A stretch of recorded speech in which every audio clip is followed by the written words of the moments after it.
Bonjour à tous, bienvenue. Je suis Philippe Dennecker, le directeur du parc. Et la question du jour, c'est que se passe-t-il sur le centre de convention? En travaux, évidemment, mais pourquoi faire? Quel objectif? C'est ce qu'on va voir ensemble. Venez avec moi. Nous allons tout de suite voir ce qui se passe sur le centre de convention pour mieux vous accueillir sur le parc demain.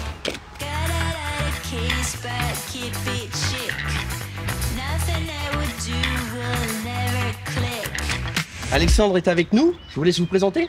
Je suis Alexandre Perga, je suis le directeur de De Mathieu Bar. C'est une entreprise générale de construction, mandataire du groupement de conception-réalisation qui réalise le centre de convention Archpark. De Mathieu Bar, c'est un groupe français de construction qui a 160 ans et qui a réalisé des grands ouvrages d'art dans la région, notamment ce qui s'est passé à Étrembières avec la déviation de la voie SNCF, la tranchée couverte, les ouvrages d'art, et qui réalise aussi des projets de bâtiments ou d'immobilier à Ferney-Voltaire, Auger ou bien à Fresnes. Donc toute l'ambition du nouveau centre de convention s'est développée autour de 4 axes. Le premier axe, c'est la convivialité. Alors convivialité bien évidemment, puisque c'est un bâtiment qui va accueillir des clients. Et on a ce superbe rooftop qui offrira une vue magnifique. Sur le Salève, à partir du moment où on est dans le Genevois français, on doit être au pied du Salève, et le centre de convention, c'est au pied du Salève. Le deuxième axe, c'est la flexibilité. Alors flexibilité parce que différents types de groupes, différentes tailles de groupes, de 10 à 500. Et puis ce centre de congrès a aussi une ambition de notoriété, de visibilité. Alors notoriété, visibilité parce qu'il est l'outil phare de l'attractivité du parc. Et tout ça se développe à travers une stratégie d'unicité. Parce que deux bâtiments qui vont être unifiés à travers les travaux et l'extension par une entrée unique. Pour offrir une centralité des services. Plateforme de service, c'est Archpark, donc forcément ce centre de convention y répond.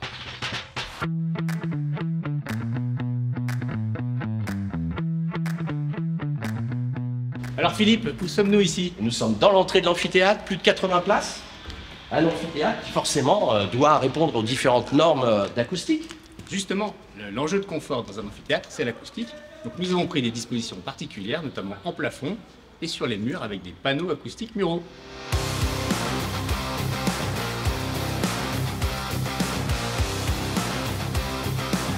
Forcément une ambition environnementale assumée. Oui, alors deux objectifs. Le premier, c'est d'être haute qualité environnementale. Et le deuxième, c'est d'être bâtiment basse consommation et Finergie rénovation. Ce qui veut dire qu'on va gagner à peu près 40% d'économie d'énergie par rapport à un bâtiment classique. Et ici, par exemple, Philippe, il y aura une grande couverture photovoltaïque avec de l'électricité qui sera autoconsommée. Exactement, ce qui va nous permettre de répondre à différentes normes. L'autoconsommation, là, clairement, c'est dans la tendance. Mais surtout, la transition énergétique du Grand Genevois.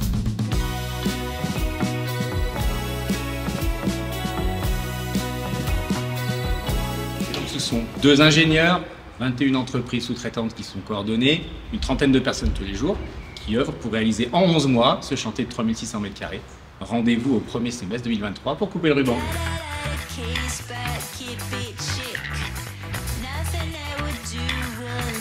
Suite, nous sommes donc avec Monsieur François de Viry, qui va se présenter. Je suis François de Viry, je suis élu d'une commune du Genevois, la commune de Viry, et vice-président développement économique, innovation et tourisme à la communauté de communes du Genevois, en charge en partie du SMAG et du projet de rénovation du centre de convention.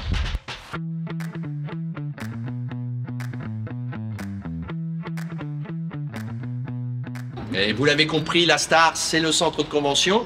Un centre de convention posé au sein d'un parc d'activités régional, mais aussi posé au sein d'un territoire, le Genevois français.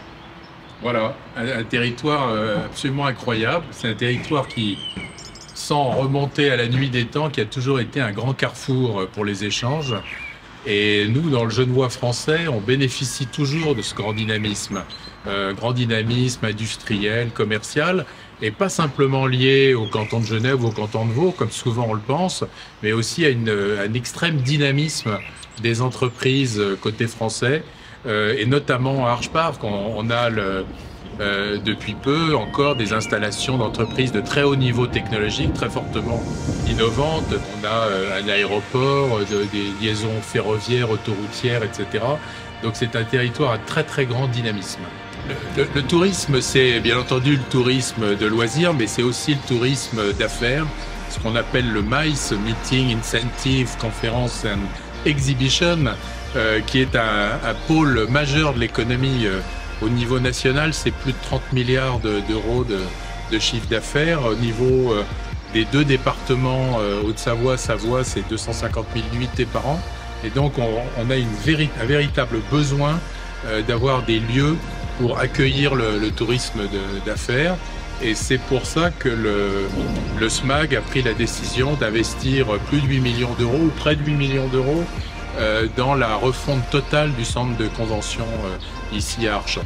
Alors on parle de chiffre d'affaires, mais qu'est-ce que ça veut dire en termes de retombées et donc d'empreinte économique du centre de convention sur ce territoire?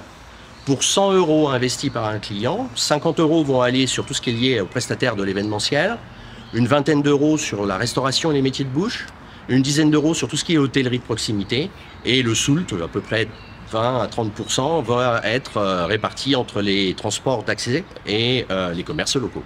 C'est un investissement lourd, mais qui a été fait avec une réflexion profonde, pas simplement sur notre territoire, mais sur l'ensemble du territoire, puisque c'est fait en bon entendement avec le grand projet de Roche Expo, qui est dédié à des très grands événements. C'est une foire expo, des très grands événements de plus de 500 personnes. Et donc nous, on est vraiment dédié, le centre de convention, à des événements professionnels de 50 à 300, voire 500 personnes.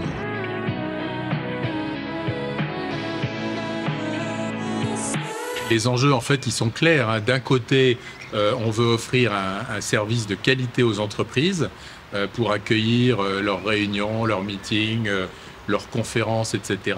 Et puis d'un autre côté, on est là aussi pour développer l'activité des hébergeurs. On a déjà plus de 4000 chambres de qualité sur le territoire de l'Office de tourisme Mont-de-Genève. Et donc le but est d'augmenter encore cette capacité d'hébergement. Vous l'avez compris, une affaire à suivre. Nous allons continuer de faire un format vidéo de ce type. Connectez-vous sur les réseaux, c'est là que vous nous retrouverez. Et likez puisque vous avez aimé. Archpark vous connecte.